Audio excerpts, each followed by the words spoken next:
Are we truly wanderers on earth, visiting for only a moment in time? In this documentary, the idea of wanderers as suggested by many is challenged by nothing else but by the evidence given by trees. What is so special about these trees? Why do some cultures worship them? Are trees reality fragments of our ancestors, or mere channels to the worlds beyond? Trees play a big role in the world's ecosystem and are among the most peaceful and silent creations on earth. In the plant kingdom, they are known for their resilience, stature, and monopoly. There are both underground and above-ground grinders whose mobility is a complex network of roots, branches, and supposedly telepathic links.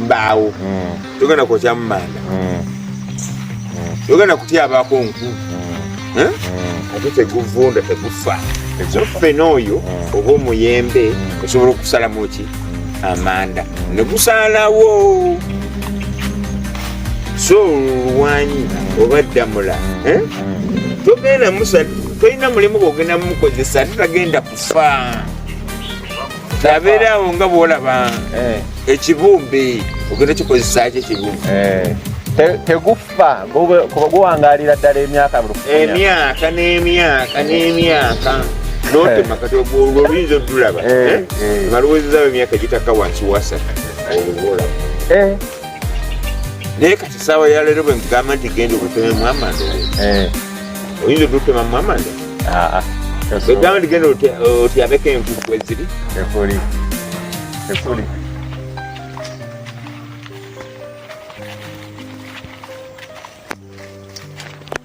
From being the cheapest and least hazardous source of fuel, trees guard the planet from numerous atmospheric and geographic turmoils. From providing herbs and spices to being a source of food, they have been used as landmarks for places and to prevent land disputes between landowners by acting as border marks.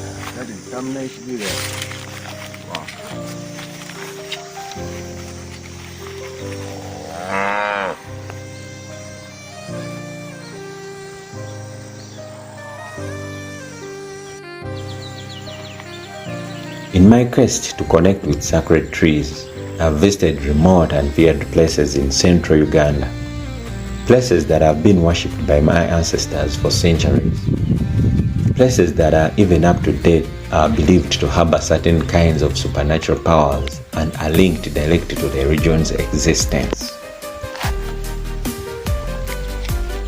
I discovered that most of these places are marked by some sort of sacred tree. When under one of these trees, you can feel the subtle power being released by the tree, and you can easily tell how non-talking trees pull off this role of spiritual guardianship. They speak and seek dominion over everything around them.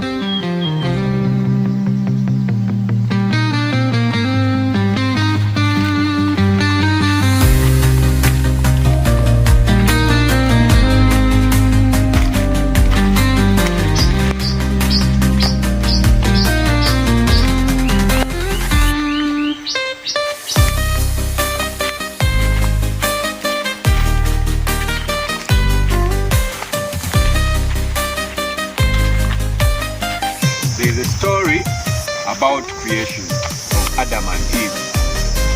Most of it is a colonial story, but now I want to bring you on my story of my culture, the Buganda. They have a story of Kintu and Nambi, similar to Adam and Eve.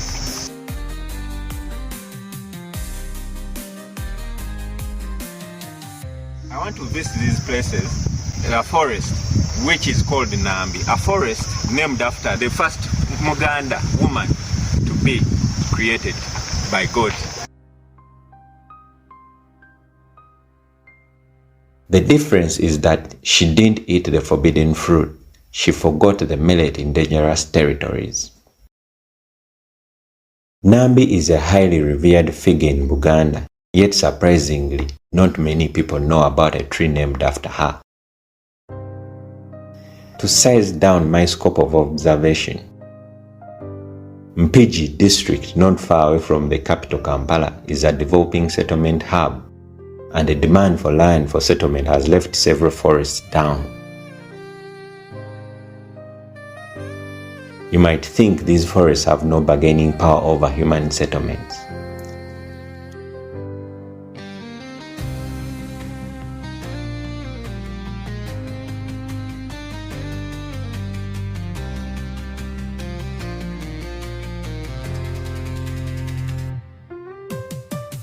I'm going to reveal to you a tree, a very special tree, a sacred tree, spiritual, which has also made its name. It's called Chibuka, named after a god, Buganda god. Chibuka means to fly. He would fly up and fight his enemies from the sky. So I've made the story about this place, but I want to show you this tree. What has made it so powerful? Where does it get all this energy to be in where it is? It has so many superstitious ideologies around it. I want to reveal to you the power behind trees and also the power that connects with them and to keep their energies and not to be cut down like all the other trees. What makes these trees very special? What makes this forest very special in a town? So keep with me and continue as I'll be showing you everything, and I'll explain more about this tree as we go along. Come.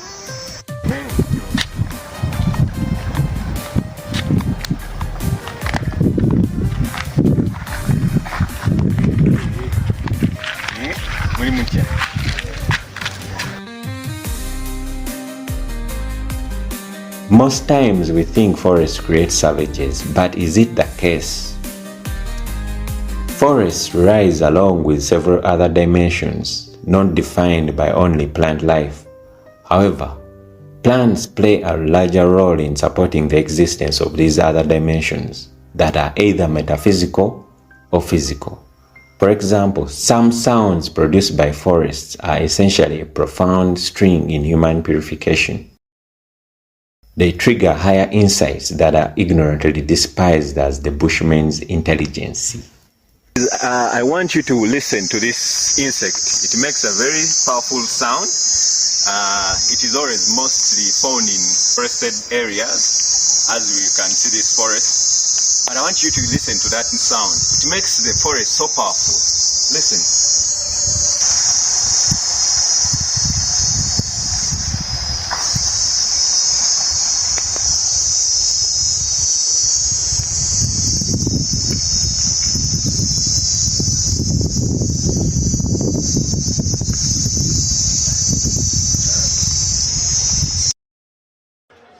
Traversing big cities like Kampala, you can never hear such sounds anymore. What if they are cries of life? I mean, what if these whistles are a vital part of life?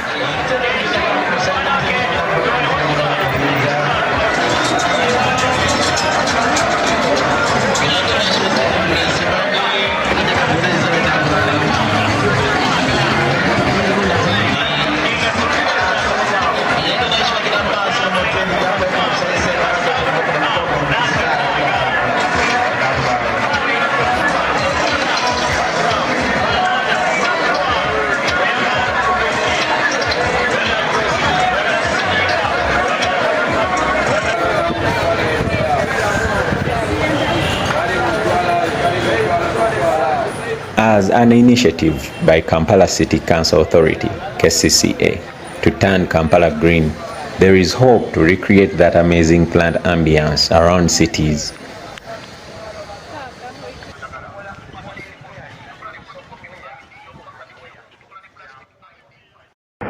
Already streets like this one give off a cool breeze in the atmosphere, and I realize there is less noise pollution as compared to the all-concrete city streets.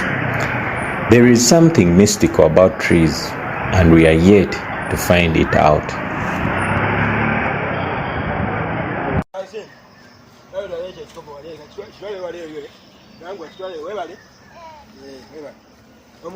Yes, sir.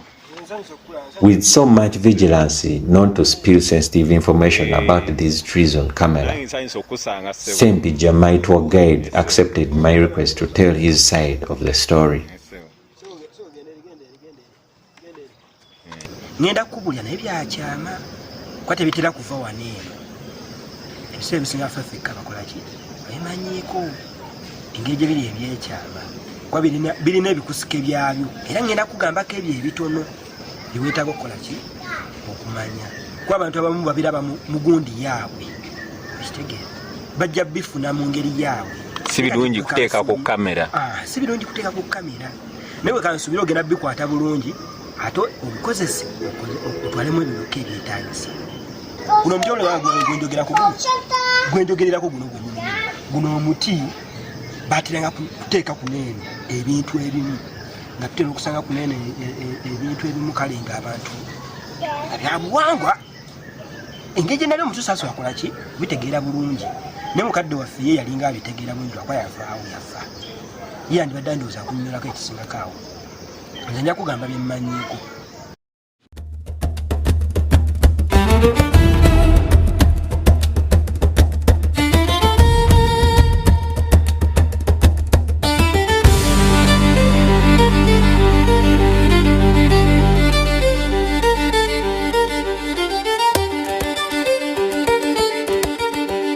And they want 500 million for the tree. A tree and a few bananas. And we can't move. And I think they've been offered 150 million. They're saying that's too little money. It can't appease the spirits. This tree stood in the way of the construction site. Today, Mpigi High Court Judge Anthony Oyuko Ojok dismissed the case which Hussein Katamba had reported, ruling that the 4.6 million shillings which had been offered in the beginning was enough. They could spend a week here and slaughtering animals so they could disturb our plants. So we went on an agreement with them and they bought the land. We measured a small portion, they bought it. Other elderly people in the area warned of the move by UNRA to cut the tree. For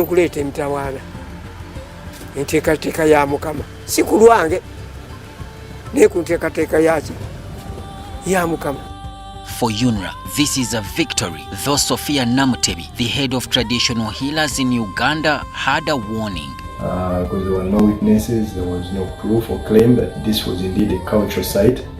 No official from any kingdom or any other institution had maintained or provided evidence that this was a cultural site. Guwainuroze ochikoze kubanga tomanyi bya buwangwa tomanyi culture. Naye ojja kugenda okwekanga ng'oluguudo lwe banaalumala nga mu kifo ekyo abali baawo nga tewayitawo working accident ezigudde. Namutebi explained why the owners could have asked for too much money. Kati gusobola okusala n'ogamba nti kati njagala egundi bweti ettaka bweriti nga lijjamu ssente bweziti. Njagala olunaku lwe munanzija wano njagala ente 10 ze ziba zigulibwa abazzukulu bange bonna abadde bajje wano bansiibule bulungi ngende ente 10 za ssente mmeka. As we filed this report, we received information that UNRA had started uprooting the tree after the ruling. Solomon Kawesa.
In modern day Uganda, people silently still respect sacred trees, deeply attach them to the divine and ancestral spirits.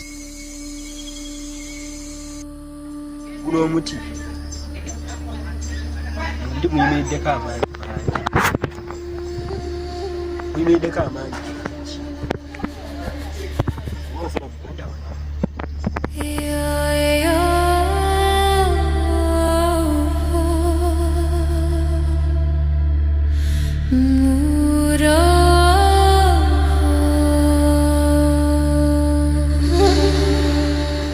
tukkiriza nti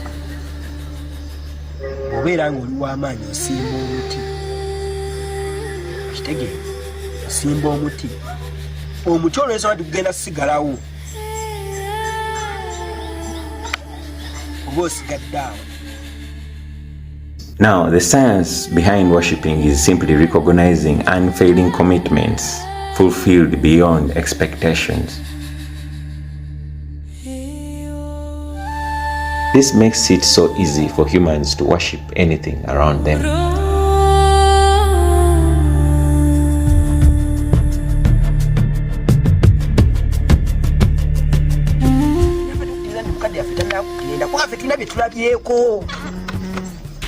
Bino si byakuteebereza, si byakuteebereza muganda wange. Bingi bye gukoze osanga we luli boolo ng'ate nze siriiwo bali babuulira omuti gulina gutukoledde kubanga gunene omuti gwa mukadde waffe ow'edda.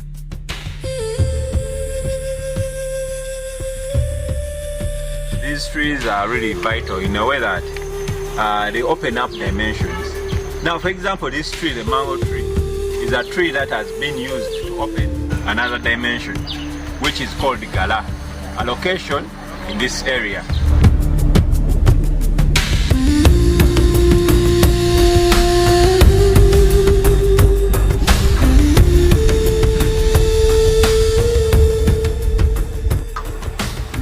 Nambi's tree is a giant olive tree, the largest and the oldest in this small forest. Two dry trees that have been mysteriously reserved for the respect of the place stand side by side, seeming to honor Nambi's tree in the middle, serving as some of the physical fragments of the tale. Because even with the burning need for firewood in the region, these two maidens remain standing, waiting for only Mother Nature to put them down. Now, this is the tree and the forest which I told you about, Nambi's tree. These trees have never been touched. They've never been cut down. And this is all attributed to the respect that people give this place. They can't just cut anything. They can't just take anything. The respect is very, very vital within this place. And this dry tree here, which has no green on it, has been kept for a long time without cutting it down for firewood or anything else, as they do for other trees. This is the power of this place.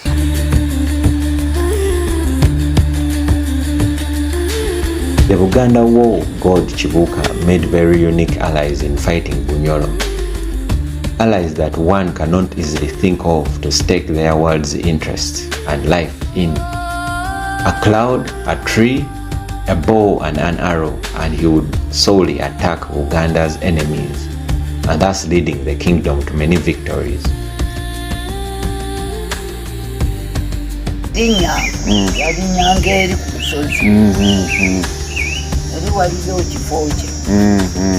Kati nalinnya eri ku lusozi agenda kati waba akomawo ajja n'aggwako ku guno omuti kati n'atambula n'ayambuka ku lusozi waggulu kati n'enkya bw'atyo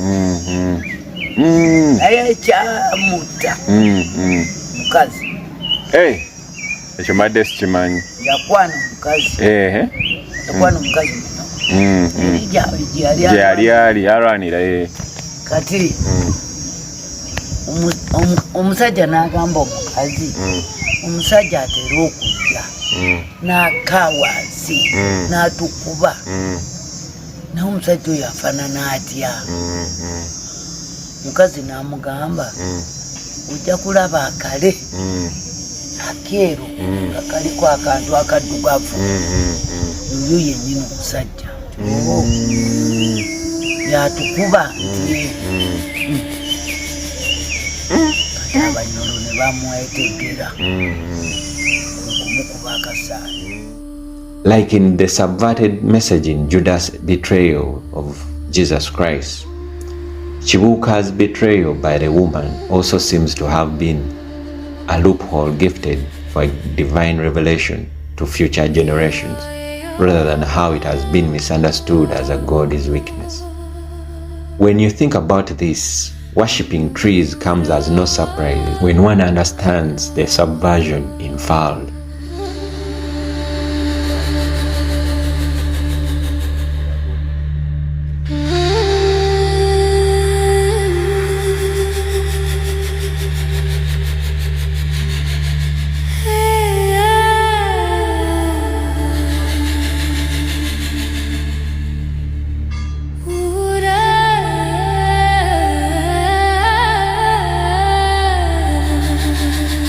Kuvaayo gwakutuka naye abantu okugutwala gwakongwa negwewunzika nga gugenda kwewunzika mpola mpola, naye olw'okuba nti ebintu bya misambwa bizibu kubanga abaana baali basoma, kati abendiga ne bajja ne basaba ne bafukamira ne bagamba jjajja yambe abazzukulu bakolaki bakyasoma, naye banaatera okuwummula ndowooza baamala wiiki emu omwezi ne bawummula lwayi lwa kutaano. Yamala okulinda abaana bonna nga bavuddemu, tewali yasigala wadde omusomesa nayoka yekupa ekigo mpulira ssaawa 10 kyewuunyisa. Yalinda teyagwawo, yalinda kubanga abasawo abajja okumusaba mama Fiina ne banne bonna, buli musawo yennaani oba oweobuwangwa bonna ne bajja. Kati bwe yamala okugwa ne babakubira amasimu ti omukulu agudde, ne bajja bonna buli musawo najja ne bagikolera awo, ne basala ente yaabwe ne batandika obadde okusala ne basooka bagaana tumusala. Abasomesa ne bagamba tugenda kusala kubanga abaana bafu bagenda kuddayo okusoma. Kati tuyinza kuliisa kuli booda egenda kuyitawa tusale omuti tugize eno ku ttaka lyayo ebeere esayidi eno okulaba. Kibuuka's fallen tree logs are spiritually reserved not only in memory of him, but also to open up our minds to the secrets of these entities working behind trees. Maybe trees are not just what we think them to be, but deeply hold something tailored for an advanced civilization. I mean, a tree acting as Kibuuka's aid to levitation could not have been a coincidence, but a pointer to the possibilities of the worlds beyond.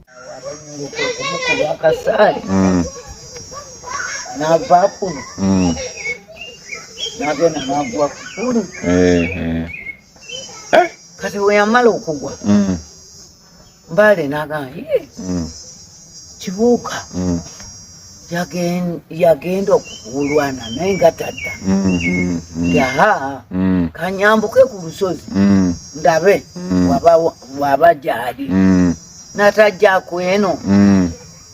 Kati Mbale kwe kwambuka nasanga Kibuuka ng'agudde ku amatabi ga muti. Kati Mbale n'alinnya n'agenda n'amugjayo nayagala amusitule bweti kati obuzito bungi nagamba kanzije mu saati ya muweeke ku mugongo ke kati mbu yamala okukkaanya yatuuka wakatikati esaati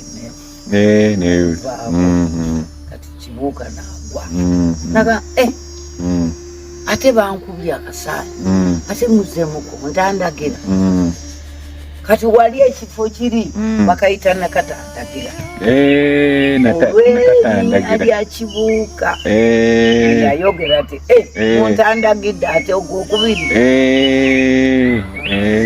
era wokuva empiki nze mpiramu nakatandagira ebakusuula kati wano mpiramu mbaale bakuteeka embaale kati ye mbaale kibuuka talina ki mbaale yayi yamala okukwerwa abazungu bagamba funa amagezi alinnya atya toza kati amagezi aga egano ennyonyi gye bakola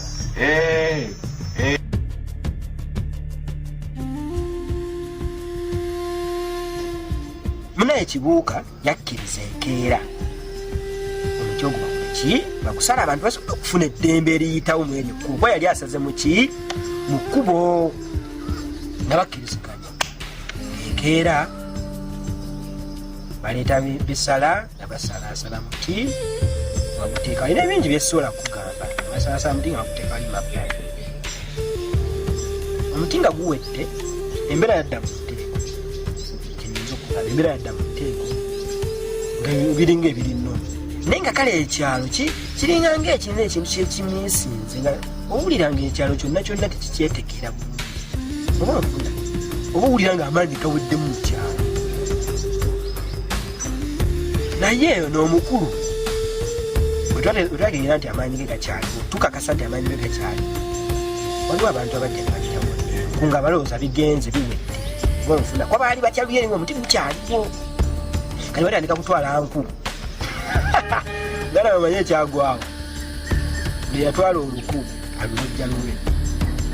alulojja lulwe ngakwa kale munaye kyannaku nyo nti waliwo otandikututteko kayanje omuntu atwaleesa naye bambi yagenda yafa kyannaku kyakitalo naye bwe yatwala yagenda okufumba emmere teyajja ekyo so kiteebereza ekyo soba kiteebereza gwe mwendaba eyiyo gwe ey'obuntu engeri gyotegeera nga gwe omuntu nti omuntu ofumbye sootya emmere neetajja kate omuliro gyekuli gwaka kyofula omuntu awula tagenda pitegi yafumba emmere negana omuja nevawo nga mbisi neyatwala omulala nakumyawo nevawo nga mbisi nebakumyawo nga kukyaliko ebisiki by'omu bawumuzaawo wansi kakati kawayise ebbanga nga lyaddaku ssatu ng'omuti bamaze okutwala wayise ebbanga abakulu ne bajja ne batulambika batugamba tulekerawo okutwala ebintu ebiri awo kuba abantu bali batandise n'okuyingizaamu engatto baatusaage tulya bulungi ne bakuba eŋŋoma zaabwe bulungi ne bateesa n'omukulu bulungi ne boogera naye bulungi yalinga aboogererako kubanga bo baali bamanye engeri y'okwogera naye kitegedde bo bayogeranga naye omuti ne bayogera nagwo bulungi biki byonna kale ebintu byatambula bulungi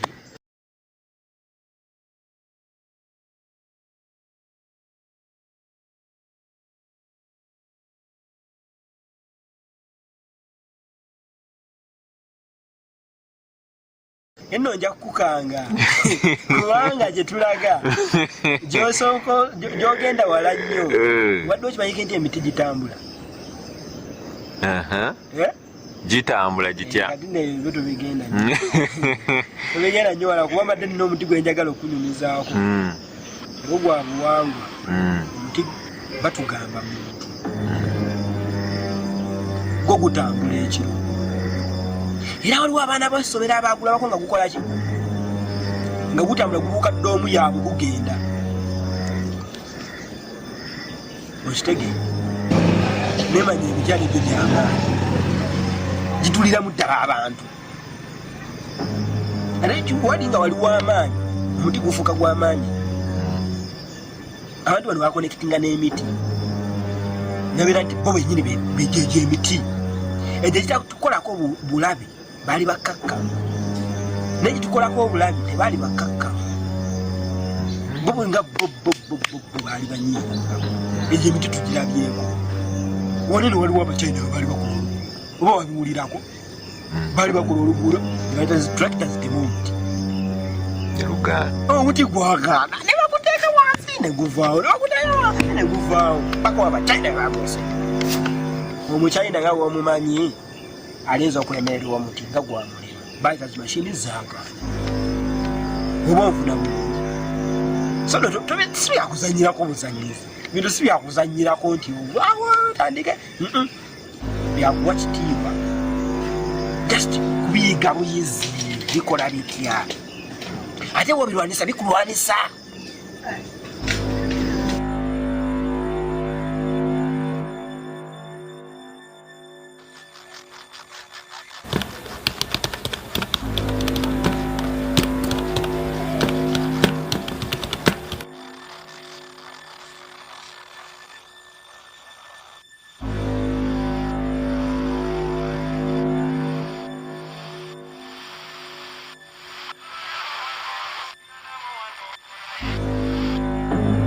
abatuuze ku kyalo Namata Bushenyi ekibanda mu disitulikiti y'e Rakai bawuniikiridde omuti ogugambibwa okuba tegumaze omwaka mulamba nga ogudde ku ttaka bwe guzzeemu okwesimba.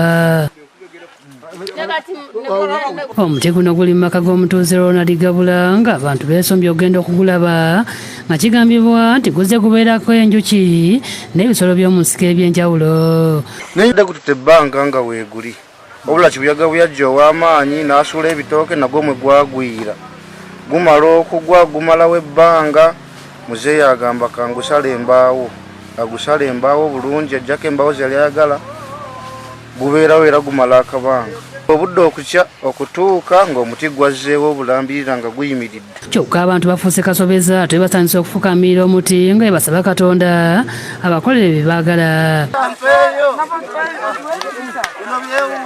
Wamma abantu twewuunya tusiibye wano abasuzeewo twasuzeewo abayoola ettaka wamma ettaka lya musajja noddimalawo tugenze ddimalawo naye okuvagula abantu bajja bafukamira basaba batwala eddagala naye naffe tukirabako mu kitundu muno naffe twabise ebyokwewuunyisa muti nagusangawo kyokka nga gukyali mutono gwali mu saizi mutonotono bba okuva ku bbanga negubeerawo tewali kyonna kyonna kinalindabyeko oba ekintu oba kino oba kiri oba kiri kati omwaka oguwedde mwezi gw'omwenda enkuba nejja yali yakibeganga mungi negusuula negugwa naye nga ate nga nange nasangibwa ninawo enteekateeka eyogugira kuba gwali gusakaatidde nga njagala gute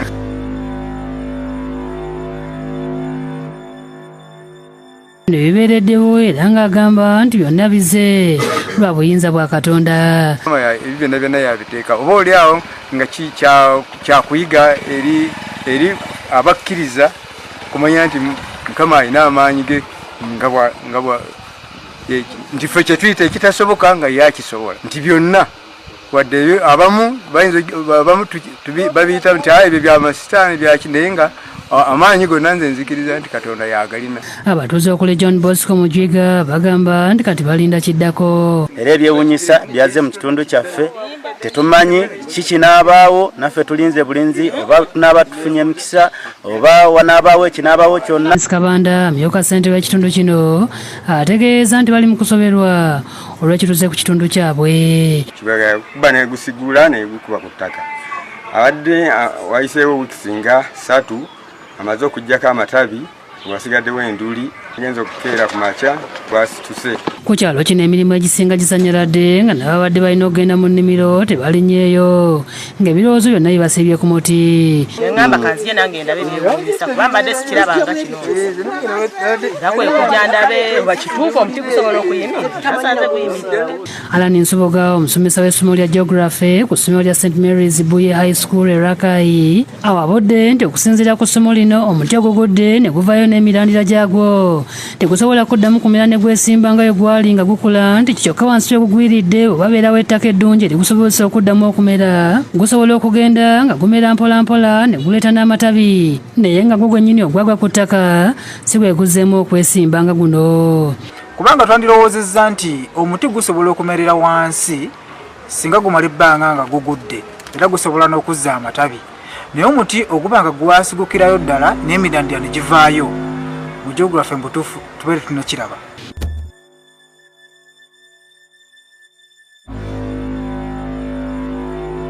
Due to spiritual reasons, Mulangira, one of the guardians I spoke to, refused to put him on camera. Oluko lukadde oba lukola ki nga lugwa nga bafumbya naye luli terukola ki terufumba ate tosikeeyo baki kati gwe olabako ki naye nga luyinza okuba nga lukusinga n'obukulu olwo kibanyonyodde bulungi kubanga tugenze buli mu bifo ebiti byonna tugenze okukyegendereza balwetolooza wonna mu bifo naye eri ku muti guli eri nagwo balwetolooza n'ogwa nnambi nayo naye bagenze bagwetolooza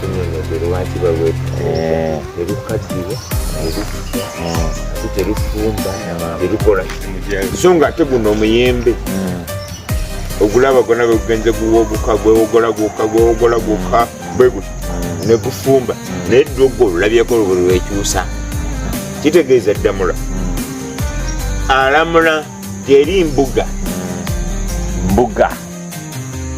obwedda sikikozesa bulungi naye mbadde sikimanyi awo eba mbuga eri mbuga kati oluwanyi olwo lwawula embuga neene ennimiro era bwojja sijja kugamba bweba mpesa onsanzeewo nti tugende eno mu nnimiro era bwobuzze nti ogenda mu mbuga twala muki mu mbuga eyo oza nkunyonyodde nkulambise bulungi embuga n'ennimiro tugasintyawo oba bwe tudde ate mu bwakabaka buno bwaffe bwabalangira tuguyita mulamula era naye ngire kikimu damula n'omulamula gulamula oli weeno eno tosalimbirayo nange ndi weeno eno sisalimbirayo gwe mulamula kati ffe bwe tukigumiza mu Buganda mu bulangira bwaffe bwakabaka Ssekabaka mu muwenda Mutebi tukiyita damula naye nga mu bwakabaka obwa wano obwolunguuba baguyita mulamula.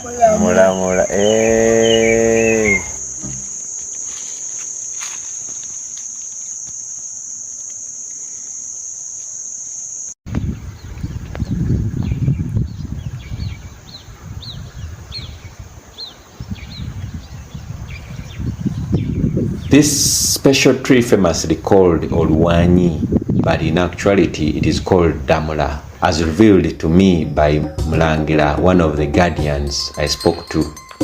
It is believed to have certain powers of settling land disputes and having the ultimate antidote to boundaries. For Buganda, this could mean Trump's wall and the Great Wall of China are unreliable, because they believe this tree does its most job spiritually rather than physically, or it demarcates spiritual principality physically. These are like spiritual trees that have been used to mark boundaries, places, but you can't believe this. These trees can live up to 500 years. As you can see, this one is so old. It's rare to find such a tree with this. Such a tree of this level, to this level. It has reached so many, it has been here for so many years. and it is next to that big tree. It covers, it shows the respect to that bigger tree. It covers, it is a boundary to protect that tree. Because here in Buganda we believe that these are spiritual trees that protect the boundaries of a place. In Buganda it's called omulamula, to judge. It means judging, but many people call it olwanyi. Olwanyi means like a boundary of a plot. It demarcates the boundaries of plots. So it is spiritual in a way that it gives boundaries. It judges. It gives a boundary of energies. That's how it has been made. But interesting about this tree is that here it has grown by itself around a very interesting spiritual tree inside there. Inside, it is a tree that has been used for medicine. It is a medicinal, it's a herb, and also as sanding paper. The leaves are used to sand maybe like saucepans, help in utensils and all that. So I want you to come and see how this thing, you come I want to show you how this plant, this tree, the boundary, the olwanyi or omulamula has grown around this tree. So it all goes around to cover the entire place.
Nabunya is a huge tree named after a female Buganda demigod, and it is believed to harbor the parents of twins titled Salong and Nalong Nabunya. Next to it is a spring called Nabunya, serving the nearby villages with fresh water. People around respect the tree and fear entering the magical shrub covering the tree base. It is believed that the couple transfigure as real humans at night and midday. On this same spring, a very famous woman, now the late Namazi, with her pot, would fetch water from it to break the dry spell of the village. As explained by Sempija, with her pot in the image, she would pursue a rain miracle from the Nabunya spring.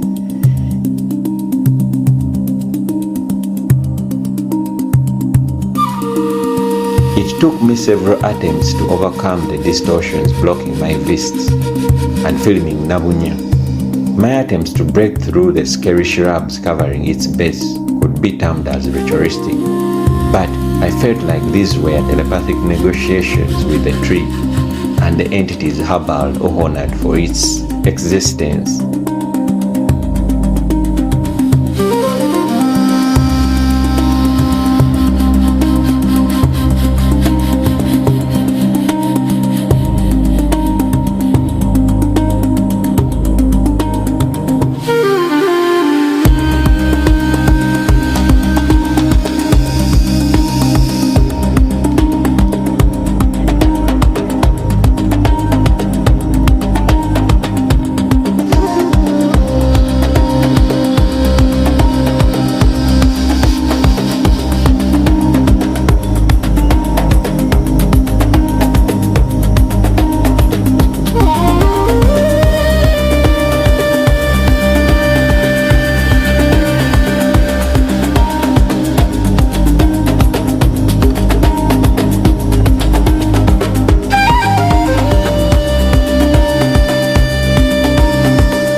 amazing portal.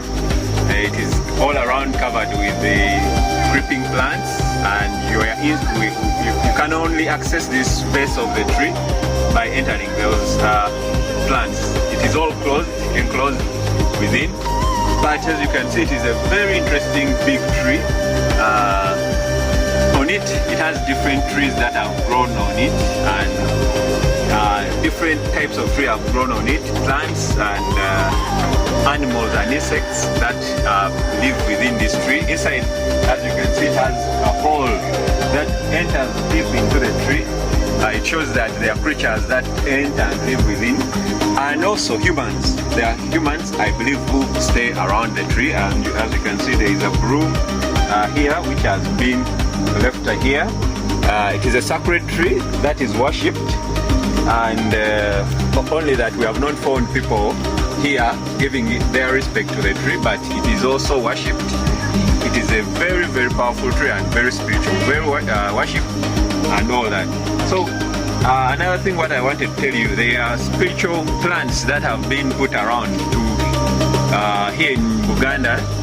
They are used to enclose or to give boundary to a spiritual place, and these plants, as you can see here, you can show them here. These are the plants. They are very spiritual, and they are used to guard places. They are believed that they have the power to guard a place. So when you see that, you know that this place is well protected and guarded spiritually. So you don't just enter in or do anything here without giving respect to this energy or this power. It is a very powerful tree, and I know it is something that is listening to us and giving us the power and the opportunity to capture it and also to touch it.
Salawa, Aniya Salawa, Aniya Salawa, Aniya Salawa. You can't imagine the life that it supports. Very, very huge. It is a different universe of its own. It supports so many things. The creeping plants and all that, the birds, the insects. It is a different universe of its own. It is very, very huge.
this has been a very interesting adventure.